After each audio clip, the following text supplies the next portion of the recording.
नमस्कार मित्रों, सत्यवचन कार्यक्रम में हम आप सबका पुनः स्वागत करते हैं। इस कार्यक्रम में हम क्रमवार तरीके से पवित्र वचन का अध्ययन कर रहे हैं। पवित्र शास्त्र बाइबल परमेश्वर की बातों को हम तक पहुंचाता है ताकि हम व्यक्तिगत रूप से परमेश्वर को जान सकें। यद्यपि पवित्र परमेश्वर का मेल पापी मनुष्य से नहीं हो सकता, लेकिन परमेश्वर यीशु में होकर अपने आप को इतना सीमित करते हैं कि वह लोगों के बीच में रहे और ऐसा मार्ग प्रशस्त किया कि हर एक जन व्यक्तिगत रूप से उससे वार्तालाप कर सकता है। और आप भी ऐसा कर सकते हैं ताकि आप अपनी बातें को परमेश्वर के साथ साझा कर सकें। आज हम अध्ययन में इस बात को और अधिकाई से अनुभव कर सकेंगे। हमारे जीवन में भय का सबसे बड़ा कारण मृत्यु है।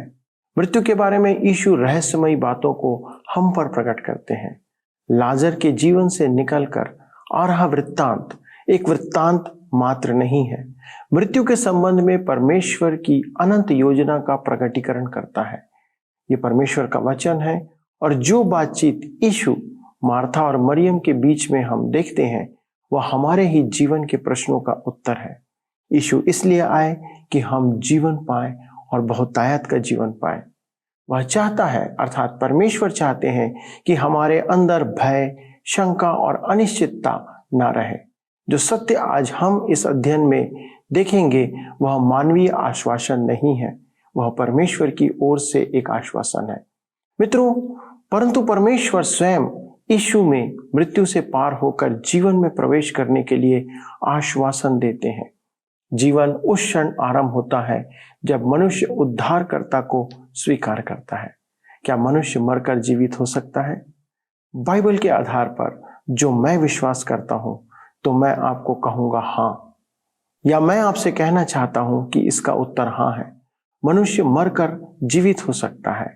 आप और मैं मरकर जीवित हो सकते हैं मित्रों। यही निश्चयता मेरे आंतरिक आनंद का रहस्य है और मैं चाहता हूं कि ये आपके अंदर भी आपके अंदर का विषय हो।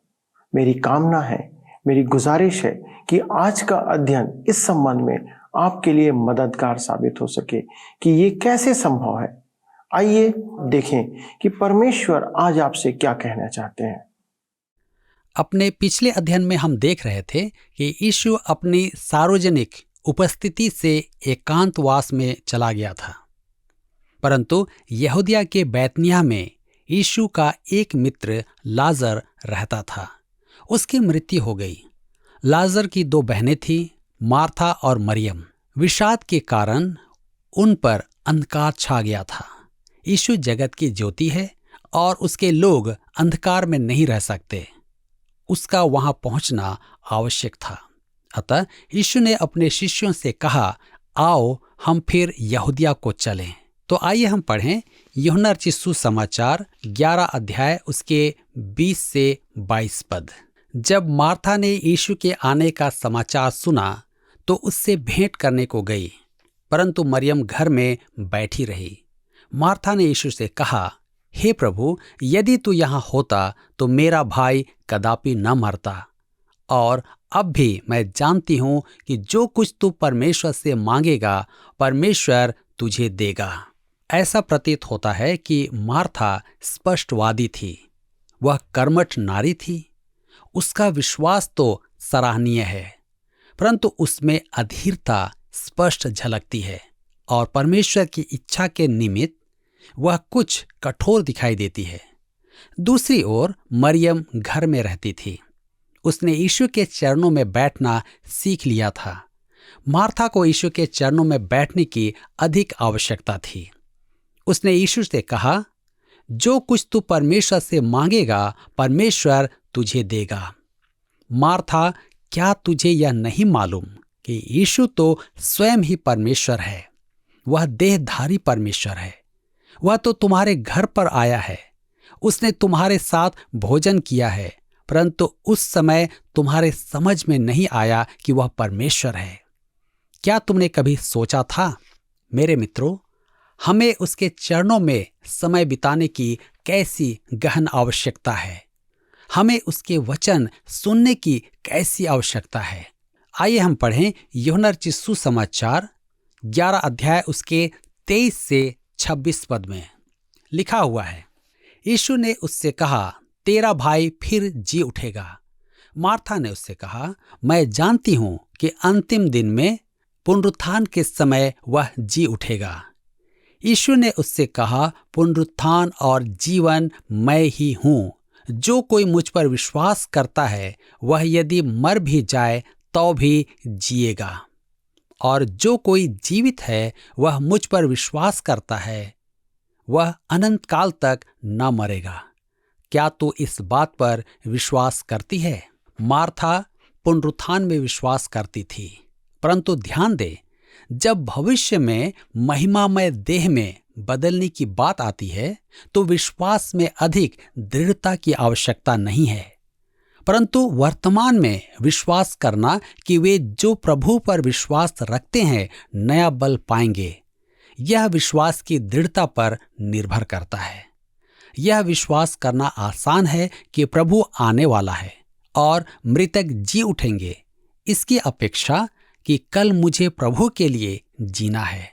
प्रियजनों की मृत्यु का शोक करने वालों से यह कहना बड़ा आसान होता है कि एक दिन वे अपने उस प्रियजन से फिर मिलेंगे। इसमें अधिक विश्वास की आवश्यकता नहीं है, परंतु यह कहना, मैंने अपने प्रियजन को खो दिया है और मैं इस आश्वासन से शांति पाता हूं कि परमेश्वर मेरे साथ है, वह सब कुछ अच्छा ही करता है, बड़े विश्वास की बात है। देखिए, मार्था पुराने नियम से जानती थी कि मृतकों का पुनरुत्थान होगा, परंतु उसे विश्वास नहीं था कि यीशु उसी समय उसकी सहायता करेगा। यीशु ने उससे कहा, पुनरुत्थान और जीवन मैं ही हूं। हमारे पास यीशु है तो हमारे पास जीवन है। जो कोई मुझ पर विश्वास करता है यदि वह मर भी जाए तो भी जिएगा। यीशु आत्मिक मृत्यु के विषय कह रहा था। यद्यपि मनुष्य आत्मिक रूप से मृतक हो तो भी जिएगा, और भविष्य को संबोधित करते हुए वह कहता है कि जिसने उस पर विश्वास कर लिया वह कभी नहीं मरेगा। जीवन का आरंभ उसी समय से हो जाता है जब मनुष्य अपने उद्धारकर्ता को ग्रहण करता है। जो जीवित है और यीशु में विश्वास करता है वह कभी नहीं मरेगा, क्योंकि यीशु उसके स्थान पर मर चुका है। कहने का अर्थ यह है कि उसे पाप के दंड में मृत्यु नहीं मिलेगी, अर्थात वह परमेश्वर से अलग कभी नहीं किया जाएगा। यीशु ने एक गूढ़ प्रश्न पूछा, क्या तू इस बात पर विश्वास करती है? यूहन्ना रचित सुसमाचार 11 अध्याय उसके 27 पद में लिखा है, उसने उससे कहा, हाँ हे प्रभु, मैं विश्वास करती हूँ कि परमेश्वर का पुत्र मसीह जो जगत में आने वाला था वह तू ही है। मार्था का अंगीकार ठीक वैसा ही है जैसा पतरस का था कि यीशु मसीह है।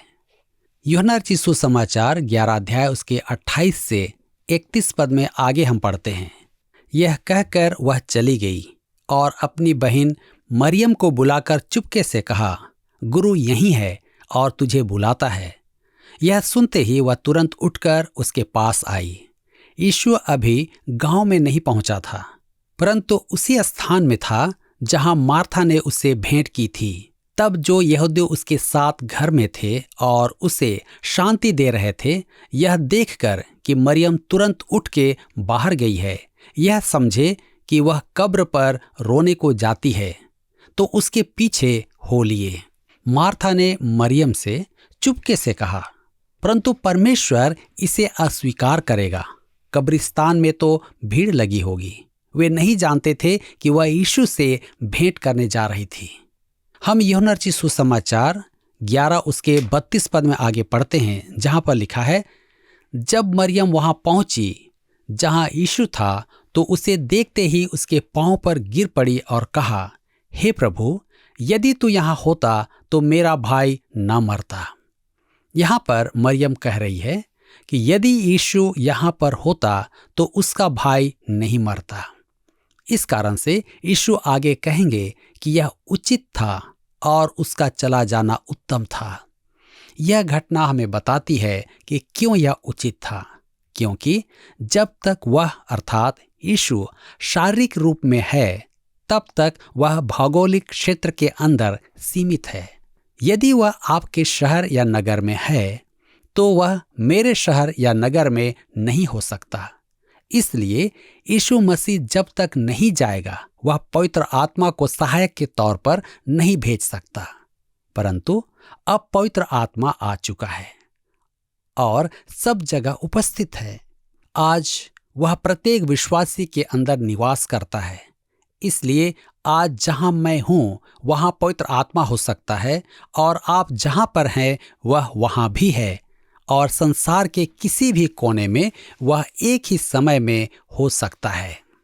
यूहन्ना रचित सुसमाचार 16 अध्याय उसके 7 पद में लिखा है, तो भी मैं तुमसे सच सच कहता हूं कि मेरा जाना तुम्हारे लिए अच्छा है, क्योंकि यदि मैं न जाऊं तो वह सहायक तुम्हारे पास न आएगा, परंतु यदि मैं जाऊंगा तो उसे तुम्हारे पास भेजूंगा।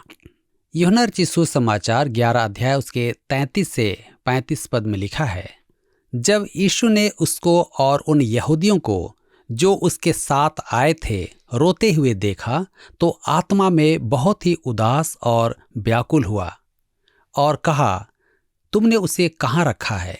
उन्होंने उससे कहा, हे प्रभु, चल कर देख ले। यीशु रोया।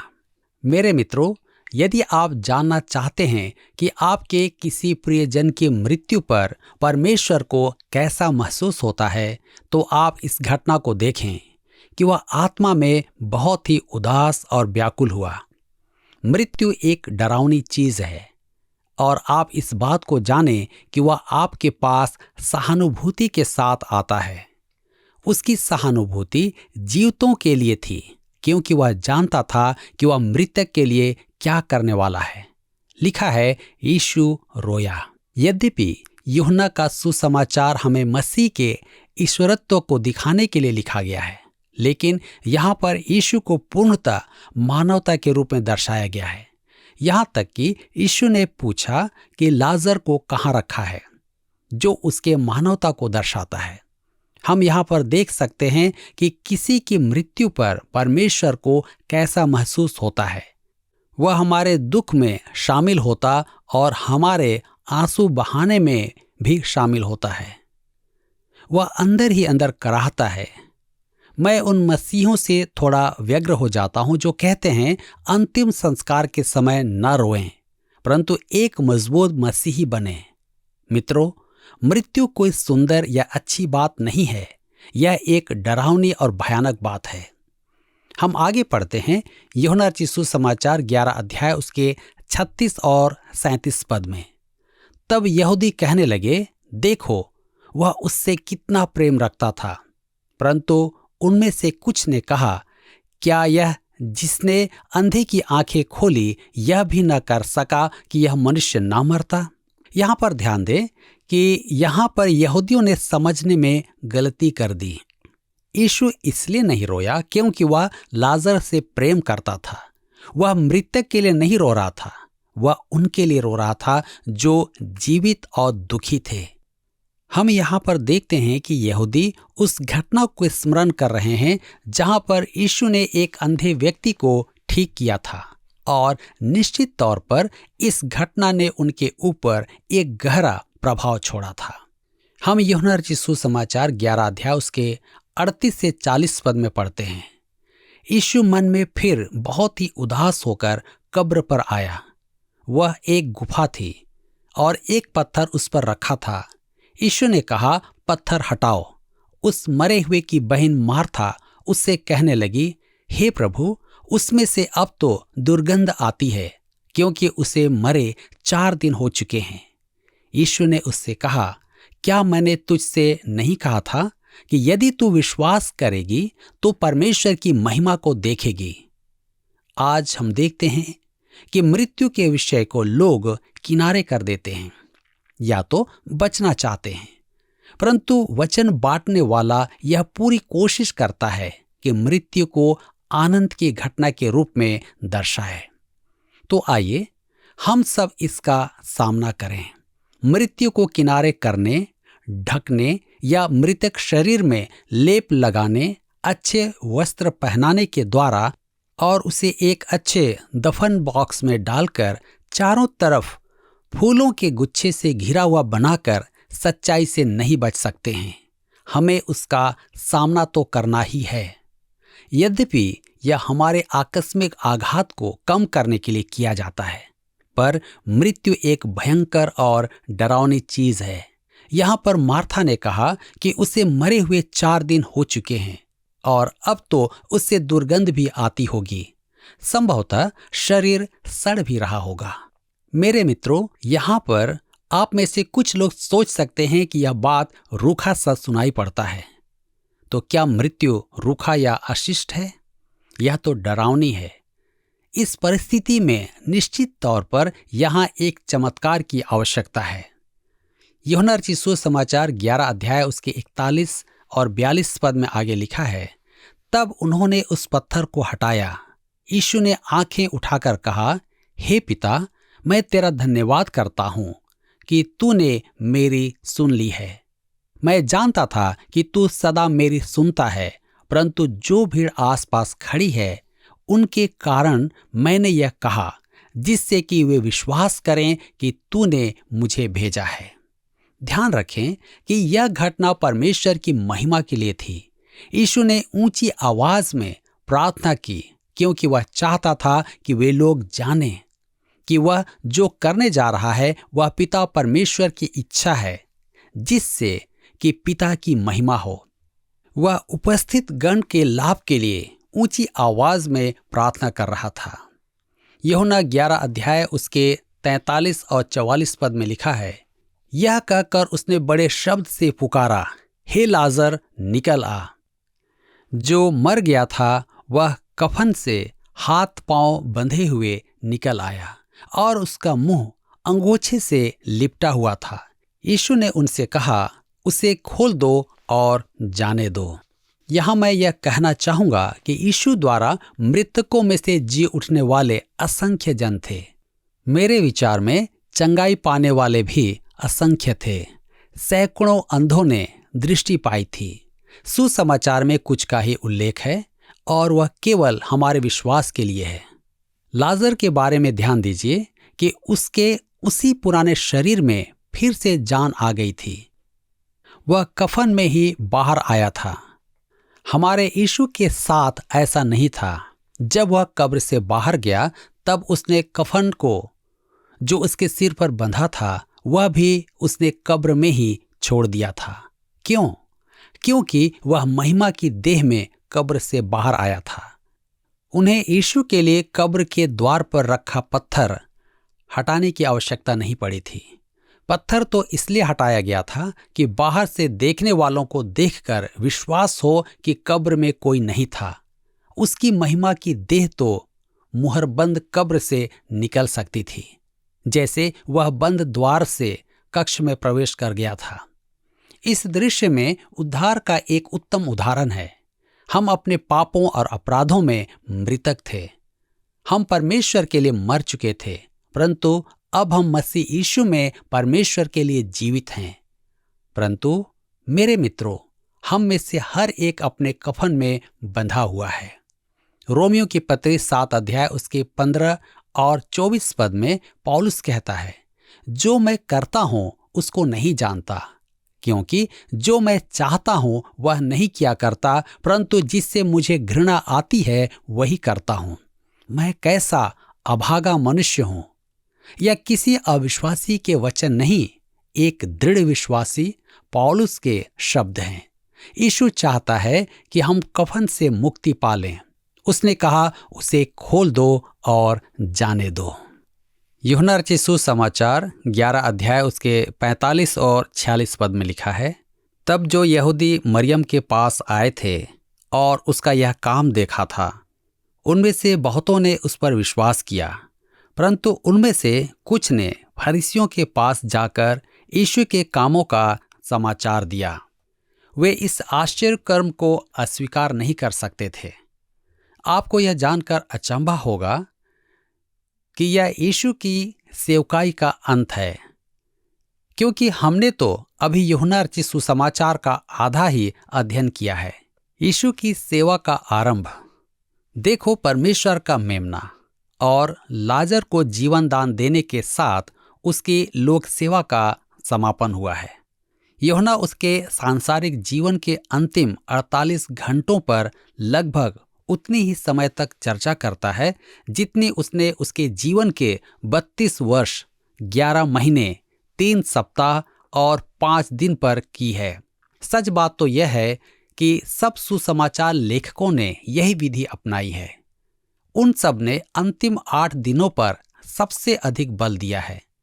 चारों सुसमाचार वृतांतों में 89 अध्याय हैं, जिनमें से 4 अध्याय यीशु के जीवन काल के प्रथम 30 वर्षों का विवरण देते हैं और 85 अध्याय उसके जीवन के अंतिम 3 वर्षों पर ध्यान केंद्रित करते हैं। इन 85 अध्यायों में से 27 अध्याय उसके जीवन के अंतिम 8 दिनों के संदर्भ में हैं। अतः सुसमाचार वृतांतों का 1/3 भाग उसके अंतिम दिनों का वृतांत है और उसकी मृत्यु और पुनरुत्थान पर बल देते हैं। मेरे मित्रों, यदि मसीह यीशु की मृत्यु और पुनरुत्थान महत्व न रखे तो सुसमाचार अर्थहीन हो जाएगा। वरन सत्य तो यह है कि सुसमाचार यही है। देखिए, पहला कुरिन्थियों की पत्री 15 अध्याय 1 से 4 पद। सुसमाचार लेखकों ने वही किया जो पौलुस ने बाद में किया। पहला कुरिन्थियों की पत्री 2 अध्याय उसके 2 पद में लिखा है, क्योंकि मैंने यह ठान लिया था कि तुम्हारे बीच यीशु मसीह वरन क्रूस पर चढ़ाए हुए मसीह को छोड़ और किसी बात को न जानो। आप शायद सोच रहे होंगे कि इस चमत्कार के लिए यह होगा, परंतु उन्होंने उसे ग्रहण नहीं किया। हमारे प्रभु यीशु ने तो पहले ही कहा था, लूका सुसमाचार 16 अध्याय उसके 31 पद में। उसने उससे कहा, जब वे मूसा और भविष्यद्वक्ताओं की नहीं सुनते तो यदि मरे हुओं में से कोई जी उठे तो भी उसकी नहीं मानेंगे। यही कारण है कि परमेश्वर स्वर्ग खोलकर उनके सामने अद्भुत रीति से प्रकट नहीं होता है। यही कारण है कि आज परमेश्वर आश्चर्य कर्म नहीं करता है। महाक्लेश के समय जब कलीसिया पृथ्वी पर से उठा ली जाएगी और 1000 वर्ष के राज्य में होगी, तब आश्चर्य कर्मों का युग होगा, परंतु मनुष्य तब भी विश्वास नहीं करेगा। आज हमें चुपके से कहा जाता है कि उसमें विश्वास करें, जबकि बहुमत यीशु का अनुसरण नहीं करता है। मेरे मित्रों, उन्होंने कभी नहीं किया। वह मर गया, दफन किया गया और फिर जी उठा। यही सुसमाचार है। हमें चमत्कार की आवश्यकता ही नहीं है। समस्या प्रमाण कभी नहीं है। समस्या तो मनुष्य के अविश्वास की है। यूहन्ना सुसमाचार 11 अध्याय उसके 47 पद में लिखा है, इस पर प्रधान याजकों और फरीसियों ने महासभा बुलाई और कहा, हम करते क्या हैं? यह मनुष्य तो बहुत चिन्ह दिखाता है। आप यहाँ इस दरिंदों की समस्या को देख सकते हैं। प्रमाण की कमी नहीं है। उसके बैरियों ने क्या कहा? यह मनुष्य तो बहुत चिन्ह दिखाता है। वे उसके चमत्कारों से इनकार नहीं कर सकते थे। वह शैतानों का समूह था। उस समय महायाजक सदुकियों में से थे, जो चमत्कार और अलौकिकता में विश्वास नहीं करते थे। पुनरुत्थान भी एक अलौकिक घटना थी। फरीसी रूढ़िवादी और राजनीति के वामपंथी थे। ये दोनों दल एक दूसरे के विरोधी थे, हर एक बात में विरोधी, परंतु यहाँ यीशु से घृणा करने में वे एक मत थे और उसको घात करने में एक मन थे। आप इसे प्रथम कलीसियाई एकता अभियान कह सकते हैं। यदि मनुष्य यीशु से छुटकारा पा सकता है तो वे यीशु के विरोध में अपने विपक्षियों के साथ समझौता कर लेंगे। यही समय की रीति है। बहुमत मसीह यीशु से छुटकारा पाना चाहता है, जैसा कि वचन से प्रकट है।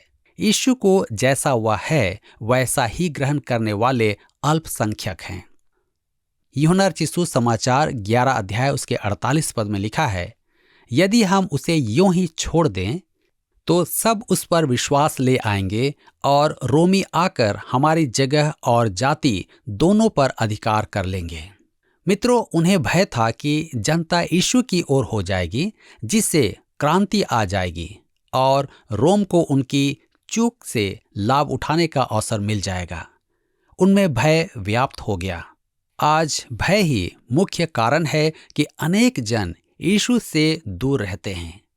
हमारी कलीसियाओं में भी मसीही जनों में क्षमता नहीं है कि वे धर्मशास्त्र के सत्य और परमेश्वर के वचन के प्रचारकों का साथ देने का साहस करें। प्रभु यीशु मसीह ने कहा, पुनरुत्थान और जीवन मैं ही हूं। जो कोई मुझ पर विश्वास करता है, यदि वह मर भी जाए तो भी जिएगा, और जो कोई जीवित है और मुझ पर विश्वास करता है वह अनंत काल तक ना मरेगा।